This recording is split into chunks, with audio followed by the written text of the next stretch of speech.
Ary Jehovah-Andriamanitra nitondra an-dRalehilahy ka namponina azy tao amin'ny saha Edena hiasa sy hitandrina azy. Genesis 2:5-5.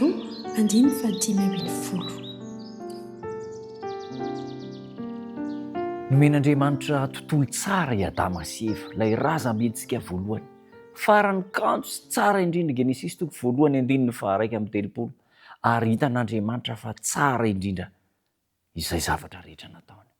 Dia sambatra tao anatin'izany Adama sy Eva, tao anatin'izany tontolo mahafinaritra izay namboarin'Andriamanitra izany, fa nomen'Andriamanitra lalàna ho tandremana izy. Raha mijery ny Genesis 2:2 isika amin'ny 5:9-10 dia hoy Andriamanitra hoe ary Andriamanitra nandidy an-dRalehilahy mba tsy hihinana ny hazo afovoan'ny saha. Nomena didy. Izay manko ny fototeniny hoe nandidy, didy. Ary io didy io dia didim-pitiavana. Tsy misy fanjakana izay tsy misy lalàna mifehy azy. Ary ny fanjakan'Andriamanitra koa dia feheziny lalàna, didim-pitiavana, izay tsy mavesatra fa azo ny olona rehetra ho tandremana. Dia io zany ny didy nomen'Andriamanitra ny Adama sy Eva.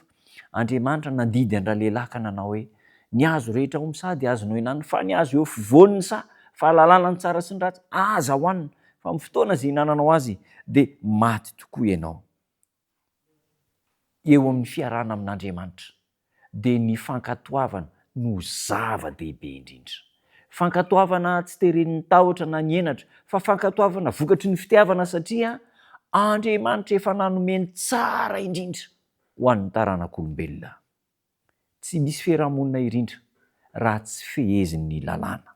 Lesona lehibe ho an'ny taranaka sisa, taranaka mbola velona ty aoriana, io tantara izay nomen'Andriamanitra ny Adama sy Eva io, ny lalàna izay nomen'Andriamanitra ho tandremantsika dia ampahany kely fotsiny amin'ny tombontsoa be dia be izay ho velarin'Andriamanitra eo anoloantsika. Kanjo, saingy, indrisy.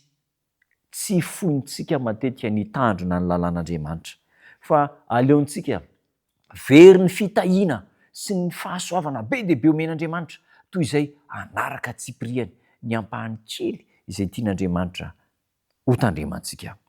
Ny adidy nomenantsika zany dia tsotra ihany.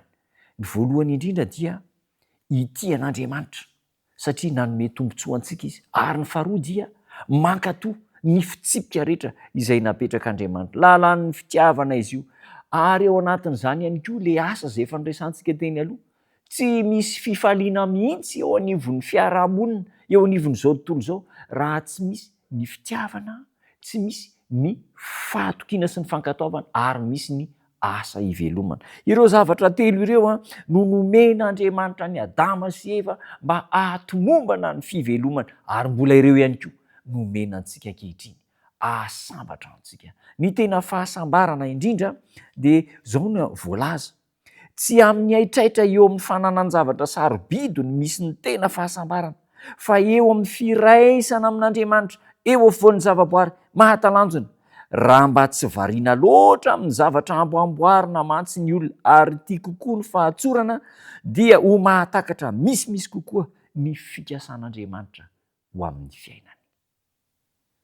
Zava-dehibe izay ny an-dalana teny zany, ny tena fahasambarana dia tsy ny fananana zavatra mirentirentana, miaitraitrana, mipopoka be, fa amin'ny fahatsorana sy ny filaminana, feno fitiavana avy amin'Andriamanitra. Andriamanitra dia manana tari-dalana be dia be omenantsika amin'ny tsipirian'ny mpiainana, amin'ny tsipiriany dia misy tari-dalana omen'Andriamanitra, saingy variana loatra isika dia tsy te hahafantatra na tena tsy mahalala mihitsy ireo tari-dalana tsipirian'ny zavatra omen'Andriamanitra antsika.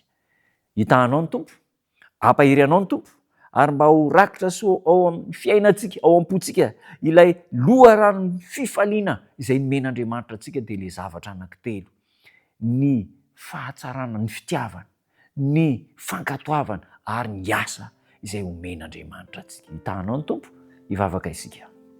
Misaotra Tompo tsara ho, lehibe ny afatra, mafy dia mafy ny afatra, kanefa hitondra fahasambarana ao anay.